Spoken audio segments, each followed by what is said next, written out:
ज्ञानदीप के online channel पर आपका स्वागत है। आज जो चैप्टर हम पढ़ाने वाले हैं वो फीटर फर्स्ट के लिए है और फीटर फर्स्ट का एक चैप्टर है मार्किंग ऑफ और उससे संबंधित कुछ टूल्स हैं जिसके बारे में आपको पढ़ाया जाएगा। ये है चैप्टर का नाम, मार्किंग लेआउट एवं विभिन्न औजार। मार्किंग सबसे पहले इसमें जानना ये आवश्यक है कि मार्किंग क्या है, मार्किंग क्यों की जाती है, मार्किंग के उद्देश्य क्या हैं, इसमें औजार कौन कौन से प्रयोग किए जाते हैं। तो आइए हम इसके विषय में जानते हैं।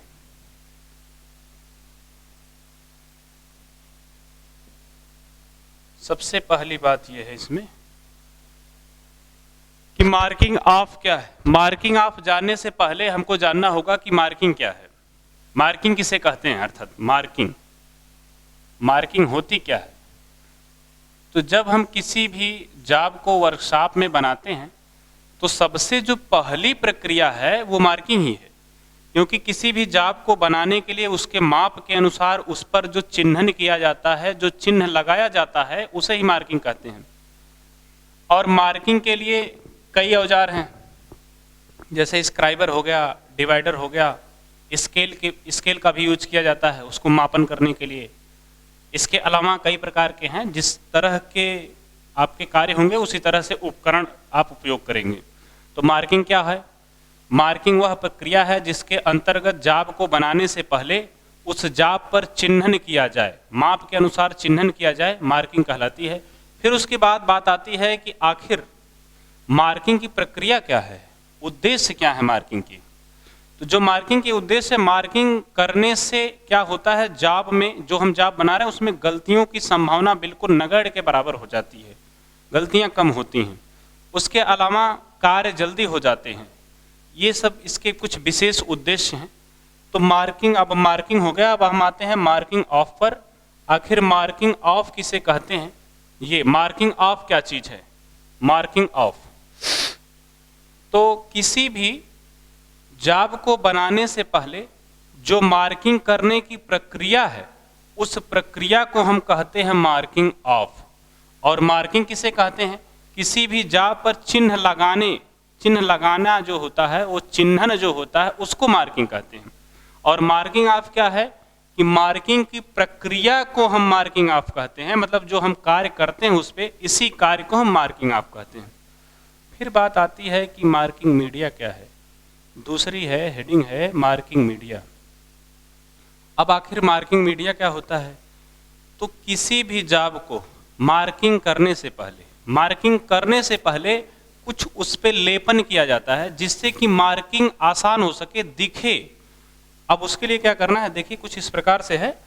जैसे ऐसे कोई हमारे पास फ्लैट है, इस फ्लैट पर अगर हमको मार्किंग करना है तो सबसे पहला काम जो होगा वो ये होगा कि इसको हम साफ करेंगे। इसकी सतह को साफ करने के बाद उसके बाद इस पे हम मार्किंग मीडिया का लेपन। अब मार्किंग मीडिया है क्या चीज, मार्किंग करने से पहले जिसका लेपन इस पे किया जाता है उसे मार्किंग मीडिया कहते हैं। जैसे चाक हो गया, नीला थूथा हो गया। इसके अलावा कई प्रकार के वार्निश पेंट भी उपयोग किए जाते हैं, लेकिन सबसे ज्यादा जो चलन में है वो चाक है। अब इस पे हम करते क्या है, इस पे मान लीजिए हम चाक का लेपन कर देते हैं। ऐसे कुछ चाक का लेपन हो जाएगा इस पे, इस तरह से। अब ये सूखा चाक भी इस्तेमाल होता है, कभी कभी अल्कोहल के साथ मिला करके गीला भी इस पे लेपन करते हैं, वो आवश्यकता अनुसार होता है। अब इस पे अगर हम लेपन कर दिए हैं, लेपन करने के बाद अब अगर हमको जो भी माप बनाना है, इस पे अगर हम कोई भी लाइन खींचेंगे तो बिल्कुल फ्रेश दिखाई देगी। तो लाइन बिल्कुल क्लियर दिखाई दे, उसके लिए जो पदार्थ हम इस्तेमाल करते हैं उस पदार्थ को हम मार्किंग मीडिया कहते हैं। बिल्कुल बातें समझ में आई होंगी। तो अब इसके बाद देखिएगा मार्किंग मीडिया होते क्या है, कितने प्रकार के होते हैं, उसके विषय में हम जानते हैं। मार्किंग मीडिया के प्रकार। अब जो मार्किंग मीडिया के प्रकार हैं वो कई मार्केट में उपलब्ध हैं, लेकिन कुछ विशेष महत्वपूर्ण जो ज़्यादा उपयोग किए जाते हैं उसके विषय में हम बता रहे हैं। एक तो है साधारण ब्लैक बोर्ड चाक, मतलब साधारण चाक हम कह सकते हैं। दूसरा है तुतिया, इसे ही हम नीला थोथा कहते हैं, इसे ही हम कॉपर सल्फेट कहते हैं। फिर एक होता है व्हाइट कोडिंग। व्हाइट कोडिंग का मतलब ये है, व्हाइट कोडिंग में यही चाक होता है और चाक में हम एल्कोहल मिला के इसका उपयोग करते हैं, एल्कोहल मिला के इसका उपयोग करते हैं। अब किस प्रकार से करते हैं?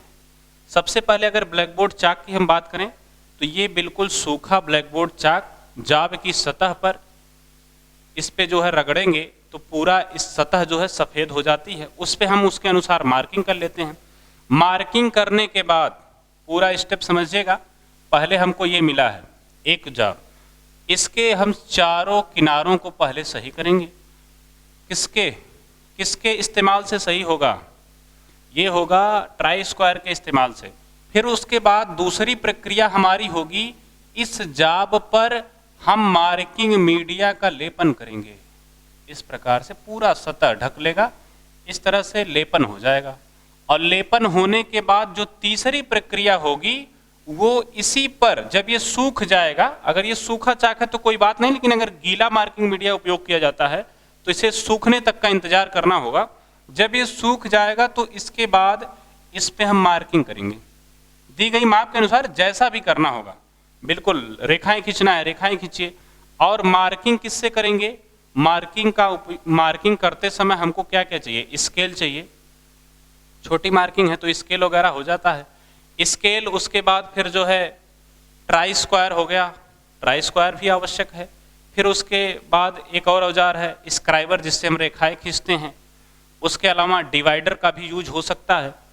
तो हम करते क्या है, इस पे ऐसे कुछ मान लीजिए रेखाएं खींच दिए। अब रेखाएं खींच दी, इस पे हम हेक्साइन का क्रिया करना है, ड्रिलिंग का क्रिया करना है, सभी क्रियाएं करना है। तो इसमें अलग अलग, अब इस तरह से अगर हम करने लगे तो ये हो सकता है मार्किंग मीडिया बह जाए। उससे तब क्या होगा कि अब ना बहे, तो बहने को तो रोकना नहीं है, इसको क्या कर देना, इसी मार्किंग को अस्थाई कर देना। ये अस्थाई मार्किंग होती है। अस्थाई मार्किंग पंच द्वारा की जाएगी। डाट पंच और सेंटर पंच दो प्रकार के पंच होते हैं। अब जो डाट पंच होता है, जो डाट पंच होगा उसका जो पॉइंट एंगल होता है 60 डिग्री होगा, बिल्कुल पीछे पढ़ाया गया इसी के पहले। और जो सेंटर पंच होता है, सेंटर पंच, इसका जो पॉइंट एंगल है वो 90 डिग्री होता है। तो मार्किंग को अस्थाई बनाने के लिए पंच का प्रयोग करते हैं। जब किसी सेंटर का प्रयोग करना हो, मतलब सेंटर अगर निकालना है, सेंटर को क्लियर करना है, उसके लिए सेंटर पंच, बाकी हर जगह डाट पंच का उपयोग करना है। लेकिन ध्यान रहे, डाट पंच का प्रयोग करते समय ऐसा नहीं करना है कि मार्किंग बहुत गहरी हो जाए जिससे मेटल खराब हो जाए। बस मार्किंग को अस्थाई बना देंगे। अस्थाई इस तरह से अगर बन गया, अस्थाई बनने के बाद अगर ये धुल भी दिया जाता है तो कोई दिक्कत नहीं, क्योंकि मार्किंग हमारी अस्थाई हो चुकी है। अब इस पर हम कार्य करेंगे। तो ये हो गया मार्किंग मीडिया चाक से संबंधित। इसके बाद अब इसका प्रयोग कैसे करते हैं, तुतिया है जो, इसका प्रयोग, अब जो ये साधारण चाक था इसका प्रयोग साधारणतया कास्ट आयरन, कास्ट आयरन का मतलब ढलवा लोहे से है, ढलवा लोहे पर, कास्ट स्टील पर, इन सब पर ज्यादातर ये प्रयोग किया जाता है। लेकिन जो तुतिया है ये और भी हार्ड मेटल और भी चिकने मेटल पर इसका उपयोग किया जाता है। और इसका उपयोग कैसे होगा, ये एक गैलन लेते हैं, उसमें 1/4 भाग पानी डालते हैं। 1/4 भाग पानी, 4 से 5 ओस नीला थोथा, 4 से 5 ओस नीला थोथा मिला देते हैं। कभी कभी सल्फ्यूरिक एसिड भी इसमें मिलाते हैं। उसको मिलाने के बाद एक घोल तैयार करते हैं। उस घोल को हम ब्रश के द्वारा, जैसे जाब है, ब्रश के द्वारा जैसे पेंट किया जाता है वैसे ही बिल्कुल इस पे लगा देते हैं और सूखने तक का इंतजार करते हैं। जब ये सूख जाता है तो उसके बाद फिर से इस पे मार्किंग करते हैं। तो इस प्रकार की जो मार्किंग मीडिया है उसका नाम तुतिया है। और ये सबसे जहरीला मार्किंग मीडिया है। कभी कभी प्रश्न आता है कि जहरीला मार्किंग मीडिया कौन सा होता है, तो कॉपर सल्फेट होता है। तुतिया ऑप्शन में रह सकता है, नीला थोथा रह सकता है। तो ये हो गया तुतिया। उसके बाद है व्हाइट कोडिंग। अब अगर हम बात करें व्हाइट कोडिंग, सबसे ज्यादा चाक के बाद इसी का प्रचलन है व्हाइट कोडिंग का। व्हाइट कोडिंग में होता क्या है कि पीसा हुआ यही चाक होगा और इसमें पीसा हुआ चाक होगा और प्लस एल्कोहल मिला देते हैं, प्लस एल्कोहल। तो पीसा हुआ चाक और एल्कोहल मिला देते। एल्कोहल का उपयोग इसलिए किया जाता है जिससे जो भी जंग रहे वो साफ हो जाए और उसमें वो जल्दी सूख सके। एल्कोहल लगाने से होता क्या है, एल्कोहल इसमें मिलाने से वो जल्दी सूख जाता है और जंग जल्दी नहीं लगता है, इसलिए एल्कोहल का प्रयोग चाक के साथ कर देते हैं। पीसा हुआ चाक और एल्कोहल इसको मिला के करते हैं, इसी का नाम है व्हाइट कोडिंग, इसे व्हाइट कोडिंग के नाम से जानते हैं। तो ये हो गया मार्किंग मीडिया। मार्किंग मीडिया कुछ और भी विशेष प्रकार के हैं, जैसे वार्निश पेंट का कभी कभी बहुत बड़ी सतह होती है, अब बहुत बड़ी सतह पे इस तरह का चाक, तुतिया ये सब नहीं लगाया जा सकता। ऐसी जगहों पर हर हाल में हमको वार्निश या पेंट का उपयोग करना होता है, तब जाके हम मार्किंग करते हैं। आइए आगे बढ़ते हैं इसी स्लाइड में।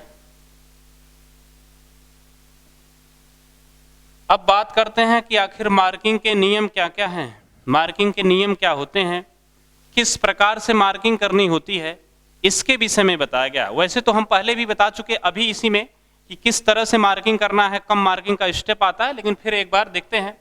इसमें यह कहा गया है मार्किंग के दौरान कारीगर के पास आवश्यक औजार एवं उपकरणों का ज्ञान होना चाहिए। बिल्कुल सही है कि मार्किंग जो व्यक्ति करने जा रहा है उस व्यक्ति को निश्चित रूप से यह जानकारी होनी चाहिए कि कौन सा उपकरण किस लिए उपयोग किया जाता है। सबसे पहला नियम यह है। दूसरा, मार्किंग ड्राइंग के अनुसार ही करनी चाहिए।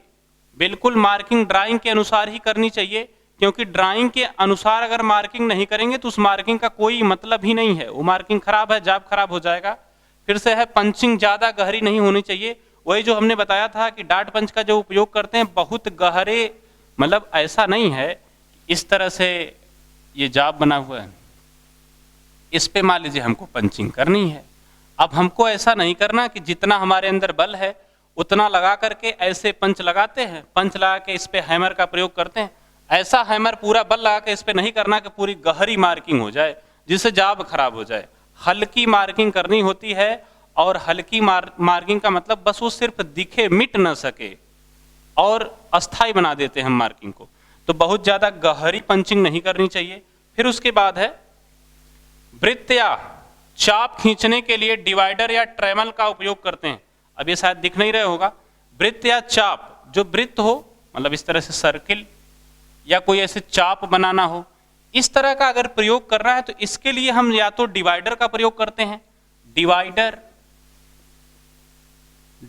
का प्रयोग करते हैं, या फिर हम ट्रेमल का प्रयोग करते हैं। ट्रेमल, ये दोनों औजार ही हैं। अब या तो डिवाइडर का प्रयोग करेंगे या फिर ट्रेमल का प्रयोग करेंगे। डिवाइडर की सहायता से या फिर हम वृत्त खींच लें या फिर हम ट्रेमल की सहायता से वृत्त खींच लें। हम जानते हैं कि कैसा होता है डिवाइडर, बताए भी होंगे। इस तरह से कुछ आकृति होती है, इस तरह से स्प्रिंग द्वारा ये जुड़ा होता है, इस तरह से डिवाइडर होगा। ट्रेमल भी बिल्कुल उसी तरह, थोड़ा सा अंतर है इन दोनों में। अब इसके बाद अब हम बात करते हैं मार्किंग की विधियां। आखिर मार्किंग की विधियां क्या क्या हैं? तो मार्किंग की विधियों की अगर हम बात करें तो सबसे पहले हम देखें कि मार्किंग की विधि है सेंटर लाइन विधि, टेम्पलेट विधि, डेटम लाइन विधि। और इन तीनों विधियों में सबसे ज्यादा प्रचलित है टेम्पलेट विधि। इस समय सेंटर लाइन विधि जो होती है ये अनियमित आकृति के लिए ज्यादा उपयोग की जाती है। टेम्पलेट विधि है और यह है डेटम विधि। एक एक करके हम जानेंगे। सबसे पहले हम बात करते हैं सेंटर लाइन विधि का। जो सेंटर लाइन विधि है इसमें क्या होता है, इस प्रकार से कोई अगर अनियमित आकृति है, कोई भी आकृति है, इसमें अगर हमको मार्किंग करना है, इसमें अगर हमको मार्किंग करना है तो हम एक अनुमान लगाते हैं कि अनुमान लगभग इसका ये सेंटर होगा, सेंटर। अब इस सेंटर पर एक रेखा हम खींचेंगे, इसी को दिए गए माप के अनुसार ऊपर रेखाएं खींचेंगे या फिर नीचे खींचेंगे, इसी को आधार मानते हैं। तो हम कह सकते हैं कि सेंटर लाइन विधि में जाब के बीच से जो रेखा होती है उसे ही हम आधार मानकर मार्किंग करते हैं, उसे ही हम सेंटर लाइन विधि कहते हैं। तो इस सेंटर लाइन विधि में क्या होगा किसी भी जाब के बीच में रेखा खींच करके इसी के अनुसार मार्किंग करेंगे, मतलब इसी से ऊपर इसी से नीचे, जितना mm ऊपर जाना है उतना ऊपर जाएंगे, जितना नीचे जाना है उतना नीचे जाएंगे, इस तरह से करते हैं। फिर उसके बाद अगर हम बात करें, अगला है टेम्पलेट विधि। टेम्पलेट विधि क्या होती है? जैसे कोई जाब बनाना है, जाब मानते हैं इस प्रकार से है, ये हमारा जाब बनाना है, इस तरह से हमको जाब तैयार करना है। माप कुछ भी दिया जा सकता है, इसका कुछ माप होगा, कुछ ये ऊंचाई होगी, कुछ इसकी पूरी माप होगी, ऐसा कुछ दिया जा सकता है। अगर इसमें हमसे ये कहा जाए कि टेम्पलेट विधि द्वारा इसे बनाइए, तो हमको तो एक फ्लैट का टुकड़ा ऐसा मिलेगा, और हम करेंगे क्या, एक कागज का टुकड़ा, एक कागज पे इस प्रकार की आकृति बना करके इसी पर चिपका देते हैं। तो जब चिपका देंगे तो कुछ इस प्रकार से आकृति दिखने लगती है। अब ये जो होता है, इस प्रकार से कुछ आकृति दिखेगी। जब इस पे हम चिपका देते हैं, कुछ इस प्रकार की आकृति दिखती है, तब हम इस पे पंचिंग कर देते हैं। यहां इस प्रकार से इस पे पंचिंग कर देंगे। पंचिंग करने के बाद हम टेम्पलेट हटा भी सकते हैं, और नहीं भी हटाएं तो कोई दिक्कत नहीं है। अब हम इसे काटें, इसे हम टेम्पलेट कहते हैं। या टेम्पलेट का एक दूसरा रूप आ गया है, वो क्या? वो ये है कि किसी भी जाब को बनाने से पहले एक दूसरे मेटल का, जिस मेटल का बनाना उससे नहीं मतलब है, एक जैसे कहते हैं रफ बना रहे हैं, तो एक रफ टाइप का एक जाब बना लें, उसी जाब के माप के अनुसार हम अन्य जाबों को बनाते रहें, उसे भी हम क्या कहते हैं, टेम्पलेट कहते हैं। उस टेम्पलेट के द्वारा जो जाब बनाया जाएगा या जो विधि अपनाई जाती है टेम्पलेट की, उसे हम टेम्पलेट विधि कहते हैं। बातें बिल्कुल समझ में आई होंगी। उसके बाद आ जाता है डेटम लाइन विधि।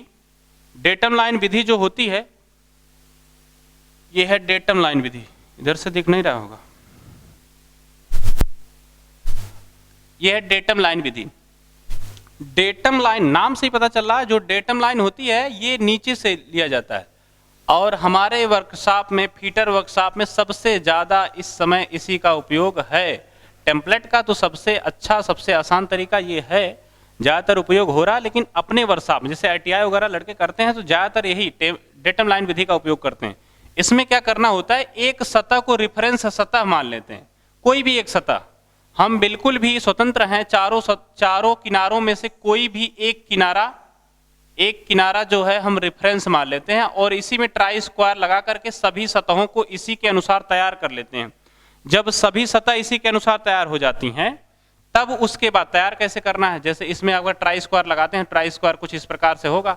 ट्राई स्क्वायर लगाएंगे तो इसे सीधा करना होगा, फाइल के द्वारा इसे रगड़ करके चारों किनारे इसके सही कर देंगे। सही करने के बाद फिर से वही प्रक्रिया जो सब में करते आए हैं, मार्किंग करेंगे। मार्किंग का मतलब सबसे पहले मार्किंग मीडिया लगाएंगे, मार्किंग फिर करेंगे, मार्किंग करने के बाद उसका जो है पंचिंग करेंगे। पंचिंग करने के बाद आप हेक्साइन, ड्रिलिंग जो भी करना होगा जाब के माप अनुसार, दिए गए संक्रिया के अनुसार, वो आप करेंगे।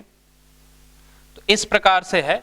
अब देखिए इसमें पूछा किस तरह से प्रश्न जाता है। प्रश्न इस तरह से नहीं है, ये आपसे पूछ लेगा डेटम लाइन विधि क्या है, ऐसा कुछ नहीं। प्रश्न इस तरह से आएगा कि किसी भी अनियमित आकृति के लिए किस विधि का प्रयोग किया जाता है। तो अनियमित आकृति के लिए सेंटर लाइन विधि, या फिर पूछ लेगा जब हम किसी जाब के माप के अनुसार कोई अन्य मेटल का अगर हम जाब बनाते हैं, उसके रेफरेंस के अनुसार अगर तुलना करके अगर हम जाब बनाते हैं तो विधि कौन सी कहलाएगी, टेम्पलेट विधि कहलाएगी। या फिर ये कह देगा कागज का एक टुकड़ा बनाते हैं, उस पर चिपका लेते हैं, तो कौन सी विधि है, टेम्पलेट विधि है। किसी भी जाब के एक किनारे से, ऐसे कह दिया जाए, किसी एक किनारे को रेफरेंस मानकर अगर हम मार्किंग करते हैं तो उसे क्या कहेंगे, डेटम लाइन विधि। तो बातें क्लियर समझ में आई होंगी। तो आज के लिए बस इतना ही, बाकी के लिए हम मिलेंगे अगली वीडियो में।